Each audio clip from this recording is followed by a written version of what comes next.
Hello and welcome back to the PM podcast. Thank you for joining us. I'm here with Parsa and Tristan, and Hello. today we're going to talk about a very interesting topic, which is the fall of Rome. My Roman Empire. My Roman Empire, which we as men think about every single day. Pretty much every waking moment of my life. So, the fall of Rome, which is really the fall of the Western Roman Empire, as we'll get into later, is one of the most iconic turning points in history. At its height, the Roman Empire stretched across vast territories and governed millions of people with a level of organization of power that the ancient world had never seen. Parsa's going to say, what about the Persians? You got that exactly right. So, how does something that massive come to an end? And what's really interesting, as we'll see, is that Rome didn't fall in a single dramatic moment. It wasn't one battle, one catastrophe that brought everything crashing down overnight. It was all sunshine and rainbows and unicorn farts, and then the next day it's fucking apocalypse now.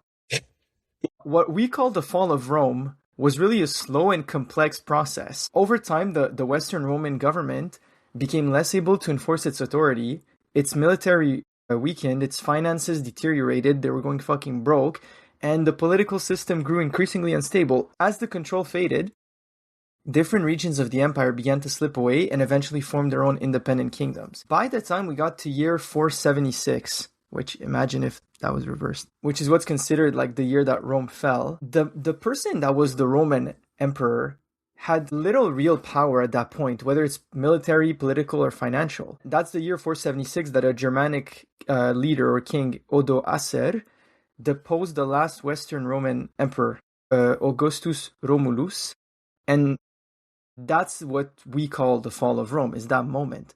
But even that moment wasn't really seen as the end by the people living through it.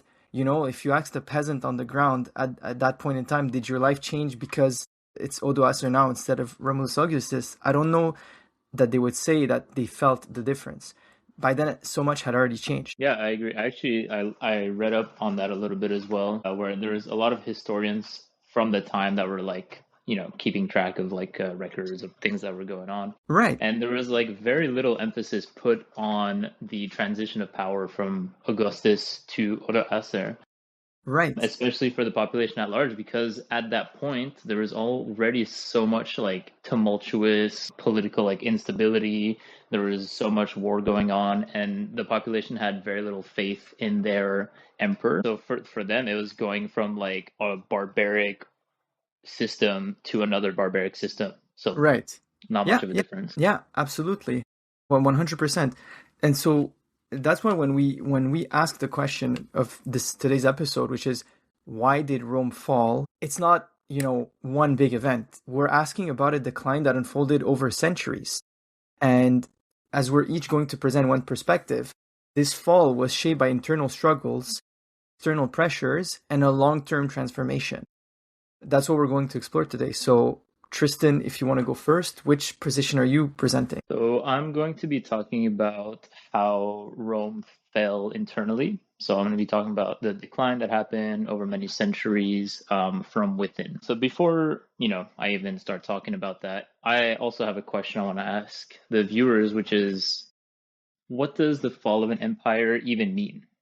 How would you categorize empire? Is it composed of when the institutions fall, like governments or people in power? Is it when the emperor gets killed and gets replaced, like we have the case of Romulus that's getting replaced by Odoacer? Is it something else? Is it the religion that was there at the time that crumbled and then changed? How would you even describe that? So something like the global hegemony or of influence of certain countries, kind of a culture today. Shift type thing. Yeah. Or I guess in the sense of global influence of people aligning. Right. I guess an example, like I said, was the US today. Is that the fall of an empire? If, becoming more closed off, more separated from allies. They're looking real silly right now. Yeah, but it's too early to tell. I was going to say the British. I was going to say the British Empire, because the British Empire is another one, but British Empire still exists, losing their colonies, so I hear, like that, right? It's still a thing. Technically, there's still people on an island speaking with that silly fairy accent. But fairy accent. Oi, bruv. Never would have thought a fairy would speak like that. But anyways. Wonderful. As we go through this conversation, I'd like people to think about also what categorizes the fall. Is it the accumulation of all these things or one independent thing? So I'm going to start off from the point at which Rome starts to get interesting. So around the year 509 BC, we have Roman society transitions from being a monarchy system to being a republic. So the way this happened is that they basically adopted their first unwritten constitution, the Res Publica, or as some people will call it, the public affair. Sick. And so now we have a system on which we have like codified laws and policies, and a democratic system comes into place where the population is going to be represented by elected individuals. So that's where the word republic comes from? From the first informal constitution, the Res Publica. So I'll just go a little bit briefly about how the organization of the system is. So at the top, you have the dictator, which the dictator was only required in times of like crisis. So it was not a permanent role. And basically the dictator had like overruling power over anything. They can go against like constitution and policies in these dire moments, and they could only rule for a period of 6 months before getting replaced. Under the dictator, you have the Magister Equit, or in English, the Master of Horse, which I find hilarious. This sounds cooler in Latin. Yeah, I know, right? The Equestrian Magister, if you prefer. So this is the second in command to the dictator, so same thing, 6-month period only, and not a permanent role. And then the real people in power were the magistrate. So this was comprised of 2 elected consuls. So instead of having one person at the helm, you have 2 people that are leading in tandem. The reason they did this is because they wanted to eliminate the bias that one person would have over governing politics. Like the Romans were really big on like debate. So they wanted to have like a lot of different ideas going around to make sure that they were actually enacting like the best policies for the general population. And you see this like build up over the years as well as they change the institution. We'll see it morph into like this really gigantic organism. So under the 2 consuls, we're going to have like a few more tiers.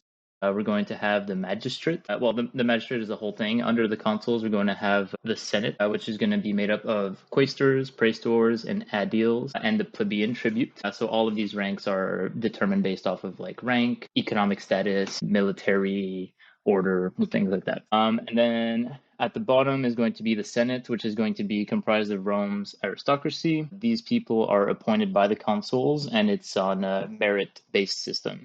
So people that were deemed, let's say they won a battle, or they owned a lot of land, or they had something that warranted respect about them, they would typically get elected to represent the Senate. And the Senate back in the day was like a very serious thing, not like today. So yeah, they were taken quite seriously, and they actually had a lot of influence on what policies would actually get enacted. So I think at the time the Senate was comprised of around like 300 people. So all these people would go into debate quite often to enact policies. And then it's like a very Greek vibe. Yeah, pretty much. Well, the Romans, they got inspired a lot from Greek society and culture in general. So yeah, they were massive. I mean, as we know, like the equivalent of weebs. Yeah, they were the equivalent of weebs for Greece. Yeah, exactly. And then even the Senate itself is going to be subdivided into 5 different classes. I don't have to go into crazy details, but the top of that is going to be the equestrian class. And then you have first class, second class, up until 5th class. And then this, again, is based off of like status, rank, and wealth. So from the year 509, when the Res Publica gets enacted, up until like many centuries later, you have quite steady progress. Rome is doing quite well for itself. There is not too many internal conflict that's going on up until around 100 BC. So cracks start to show in the system when we see humanity come in between the betterment of the society. So there's these 2 brothers. In 133 BC, we have Tiberius and then Gaius in 121 BC, who become members. These guys. Yeah, they're OGs. They're the Gracchi brothers, right? The Gracchi brothers? Yeah, wasn't that their last name? I don't know what their last name was. I only know them by first name. My bad. They're like the OG socialists. Yes, exactly. Like the ancestor of Marx. Go ahead. Yes. Literally. So they served in the plebeian tribute. So obviously they represent the population. And they passed reforms in 133 and then later Gaius in 121 to redistribute land to poor farmers that was taken away from them by wealthier aristocrats that like basically bought them out. Yeah, you would have loved these guys. Parsimpianus would have definitely voted for these two guys. 100%. So yeah, they were definitely for the people. Obviously, this angered a lot of the wealthier class, the aristocrats of the time. Then we have Gaius who backs up his brother and pushes these reforms even more, gives away more land, and then encourages Romans to basically populate outside of Italy. So they want to start colonizing, start expanding, and then just be redistributing the land equally amongst farmers. So to no one's surprise, the brothers are shortly killed after their time in governance. And this is what sparks the kind of beginning of a very big political bloodbath that's going to ensue for like the next 100 years. Because people realize now, like, oh, well, if we can just kill some people off that we don't like, and then it solves our problems, we don't have to go through like endless debate. We can just, off with their head and then go on with our day. So this was a way to like quickly settle disputes. So for the next 100 years, there's a lot more instability. There's more, I guess there's like civil war that comes up. So we have about 50 years later, we have this general called Sulla, who he was the first person to overthrow the power that was in place during the Republic. So we have the person that was governing at the time was called Gaius Marius, and his general, Sulla. They end up having some beef while Sulla is away, like fighting some battle, and Gaius takes power like behind his back. And so Sulla comes in with his army, marches on Rome, and basically demands that Gaius gets booted out by the Senate, and to exile him, and that he would take over. Yeah. So then he succeeds. He ransacks the place. There was a lot of like feuds happening. Sorry, yeah, he did. He mogged him completely. Bro, it was walked in and mogged them. And then he decides to make modifications to the Constitution. So he adds even more tiers to the Senate. So now the Senate is going to be comprised of 600 people. So he basically like doubled the amount of people that can govern. And the goal of this was to reduce bribery within the upper class and the political sphere. What this actually ends up doing is that it becomes a lot harder to enact laws. Debates end up becoming a lot more tenuous, and it undermines the validity of having this governing body in place that's basically ruling over everyone.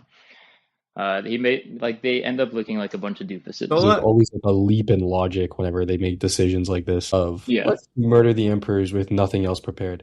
Let's double the size of our governing body and expect it to still run the same but with less corruption. Yes, I mean, I guess on a surface level it kind of makes sense. Like you have more people that are keeping tabs on others, but it also makes sense that it would be like if you have hundreds of people in like a room and everyone's yelling at each other to talk about who's right or wrong, like I'm not gonna get anywhere. Was it Sulla or Marius or both of them that were like super paranoid and killed like a shit ton of people that were opposing them? That was Marius. Marius brought in like a military state. Okay, so when Sulla like killed him, he didn't kill him. He got him exiled. Like he overthrew him. Yeah. So people were not pissed when he like took this guy out. He was welcomed. He was welcomed by the general population. Yeah, they were happy that Sulla would basically overthrow him. Okay. So yeah, so now the Senate is undermined. Political power at the helm is very unstable, and this is like around 80 BC. So things are escalating. We're approaching Caesar's time, slowly. And so this basically spells the beginning of the end for the Republic. We're already nearing its end. So I think I'll just continue with talking about Julius Caesar a little bit. So he was also a very popular general. He took power after many, many military conquests, and he is basically named dictator for life. Sulla didn't do that? No. Well, what do you mean he didn't like do Sulla that? didn't make himself dictator for life? He left at some point? I don't know what happened to Sulla. I think he gets killed or he dies in some way, but it's really under Caesar's reign that he becomes the first dictator perpetuo, or the dictator for life. Yeah, true. I'm seeing Sulla was only dictator for 3 years. Yeah, exactly. Dictator perpetuo. Bro, Latin is so sick. Bro, it's such a Latin sick is language. so fucking sick. Like, fucking Master of Horse or the Magistrat Equit. Like, the Master of Coin.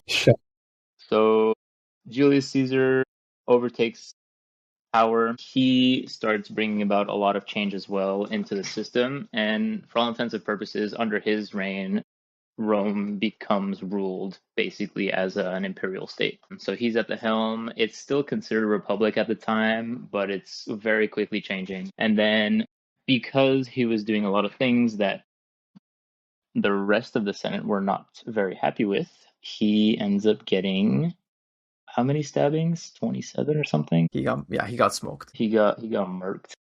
Typical day in London. Literally.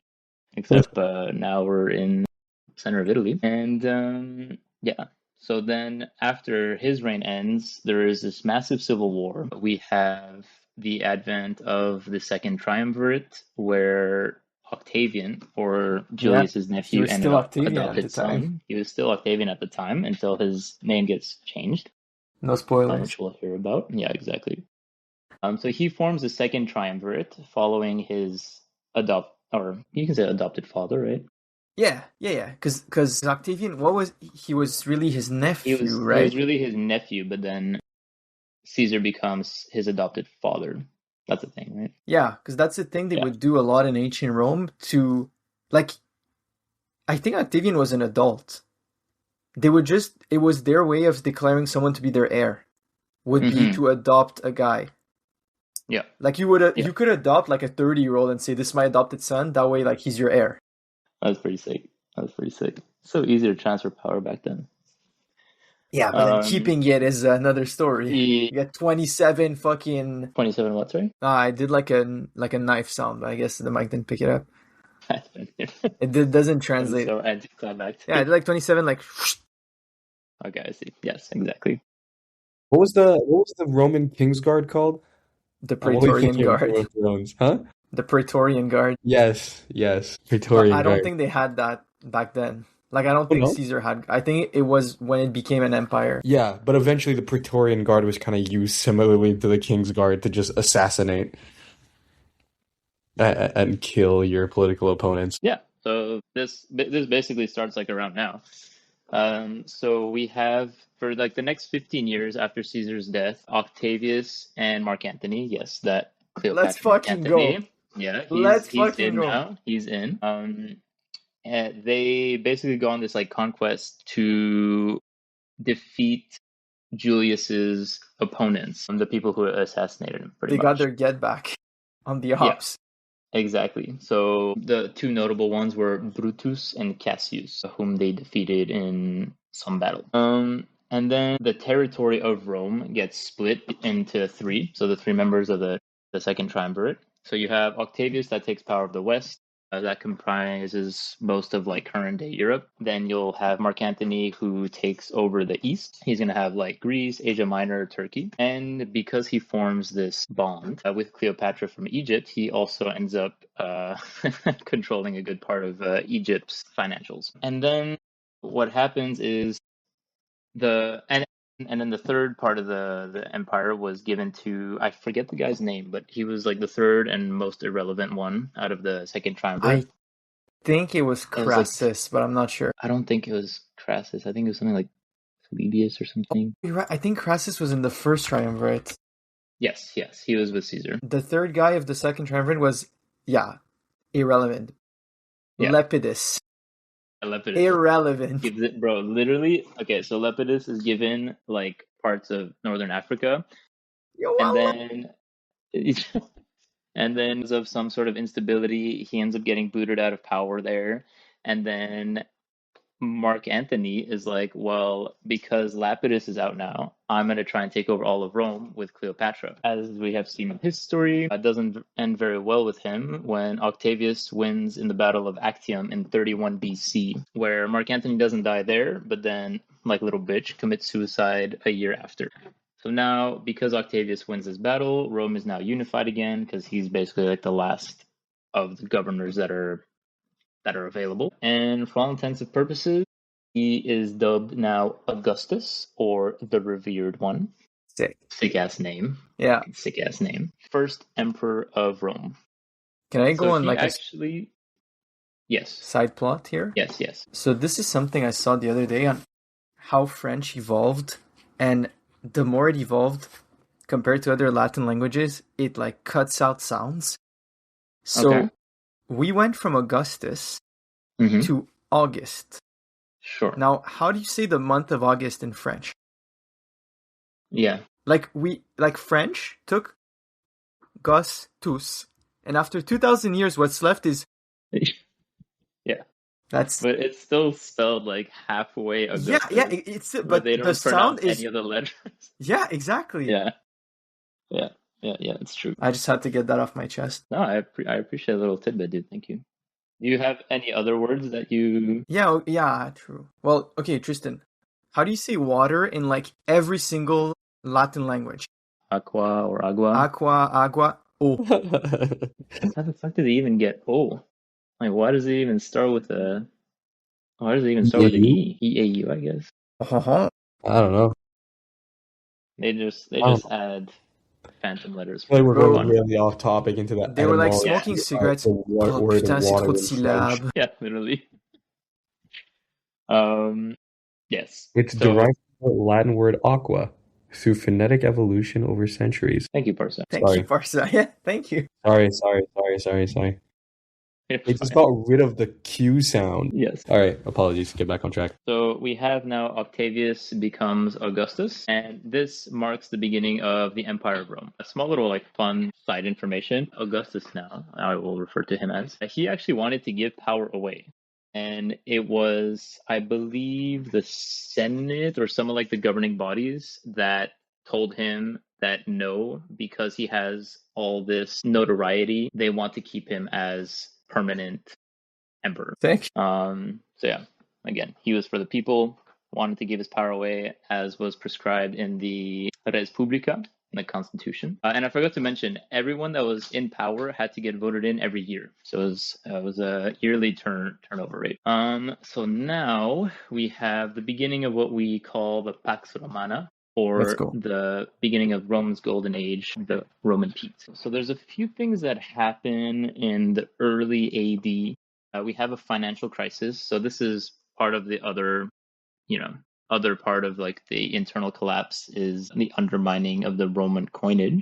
So in 33, we have Tiberius who's reigning, and he basically makes it so that the Roman silver coins, so the denarius, undergoes a huge deflation. So what they started doing was that they would start cutting their money that was originally 95% pure silver. And over the years, they start cutting it down. The purity goes down to 80% and then down to 60 up until 5% or something like that. And this was to make investments into expanding the kingdom and to do construction projects and things like that. But what they didn't think is that you can't just print more money or make your money less valuable, but use the same amount of coins and hope that, nothing happens. Really?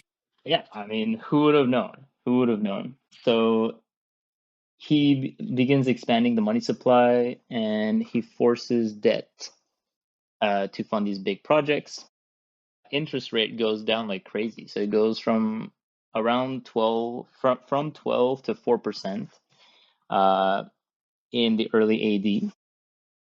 And then because of all this expansion, all this devaluing of the money, you have Tiberius, who's this big hoarder of capital. And he decides that he wants to be super frugal, stop investing in the economy, and just keep all the money central into his his imperial treasury.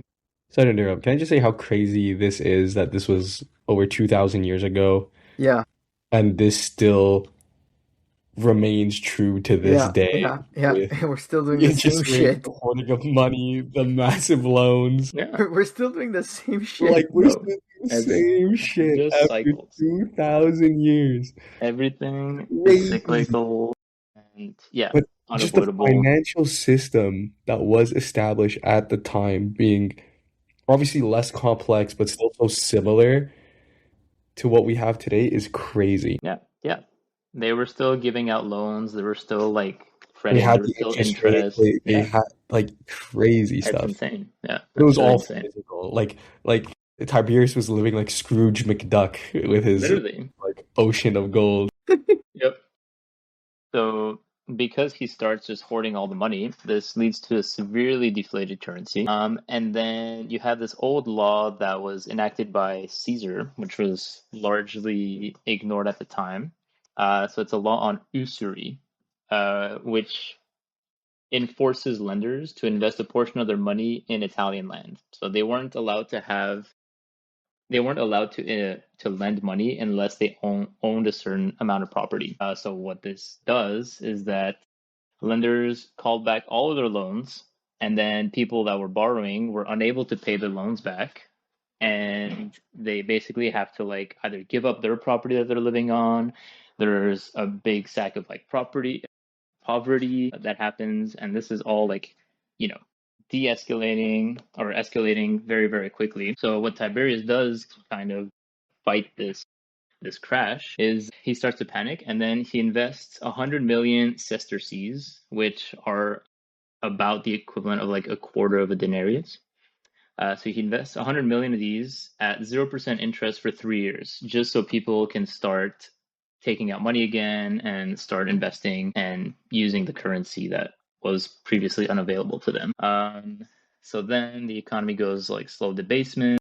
So we have Nero that also does something similar. He begins cutting the denarius value down from 95% purity down to 93. And then because he started doing this, we see subsequent emperors doing the same.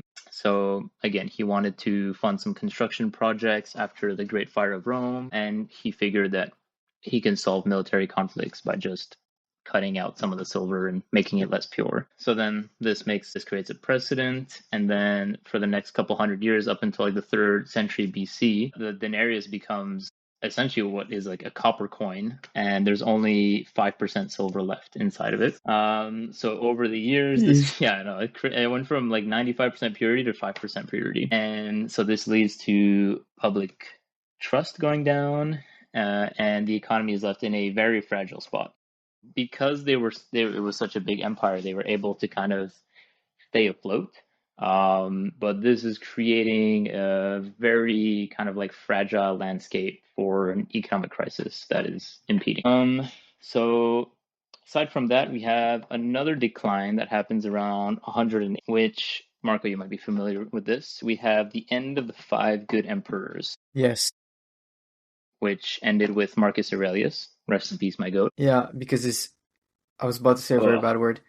His son took over, who was not fit for the role. Yes, exactly. I can only imagine what word you would have used for that. Starts with R. You're leaving a lot to imagine. It ends with R, right? So his son, Commodus, replaces him after he dies, and Marcus Aurelius dies from a disease. I forget what the disease was called, but it was like something equivalent to like measles. So very unfortunately, Commodus was not fit to take over the crown. He was just some like teenage brat that didn't know how to run an empire, wasn't fit to take on the role. But because now we have this hierarchy where the heirs are predetermined, basically, he takes up the throne. And so Commodus is also portrayed in a very famous movie called The Gladiator by Joaquin Phoenix, where in a wildly inaccurate plot segment, he murders his father who refuses to leave him the throne. So this is kind of like a hyperbole of what actually happened. And this basically ends the Pax Romana, or the Roman peace. It's so sick in the movie when he puts his thumb up like sideways Yes. And then he puts like yes or no. Decide if yeah. He definitely had a lot more aura in the film than he must have had in real life. I'm sure. So this marks the first downward spiral.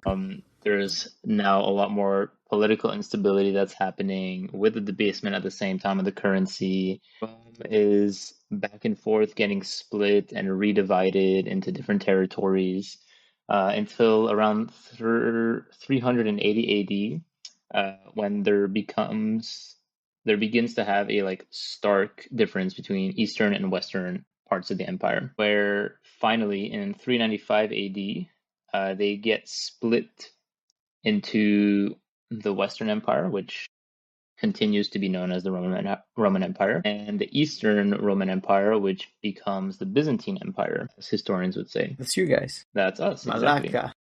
Malacca, Macedonians. And so this is because we have Theodosius, who is the last emperor that was at the helm of these two regions. He had no clear heir, as he had two sons, and they basically split up the empire amongst them. So the west is centered around Italy, and then the western part is the west is centered around Italy, and the eastern part is going to be centered around Constantinople. I'm not going to get too much into the Byzantine Empire. I know Marco is going to get into that a lot more, but for all intents and purposes, I'm going to stick with the western part. So as we've said, the year 476 is a pretty contentious end of the Roman Empire year, where we talked about the story a little bit with Augustus Romulus. And yeah, I mean, that pretty much spelt the end for what we would traditionally know as the Roman Empire, according to today's standards. In your opinion, how do I ask this? What Julius Caesar and Augustus did that spell kind of like the beginning of the end of Rome as an entity? Or did they actually give it a second life and it would have just fallen apart 400 years earlier if they didn't do this like radical shift? I think it was under collapse. Like during those times, it became a very unstable. Yeah, they were just murdering like people left and right. Like it started off as this like very sophisticated, very like civil institution with the Res Publica. Over the next several hundred years, like everything's fine and dandy, but then because you can just start murdering your opponents, political opponents, it becomes like very hectic very fast. And so Caesar kind of comes in at this apex moment where everything could have crumbled then and there, and Rome would have gotten subdivided into different provinces way earlier, I think. Okay. Yeah, I think I agree with you.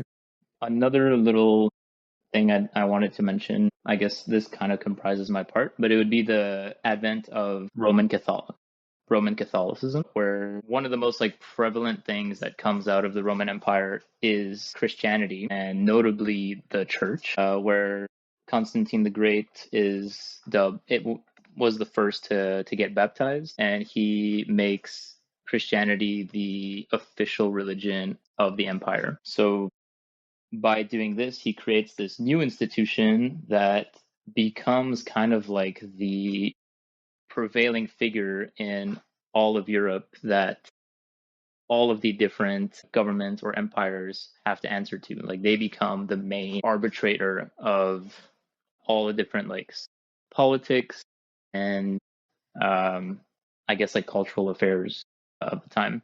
And that for the next like 1,000 years. So yeah, even though the empirical Roman Empire ends in around 476 AD, we still have one of its greatest advents taking over all of Europe in the Christian church. Okay, you're foreshadowing my Yeah, I'm not going to say more than that.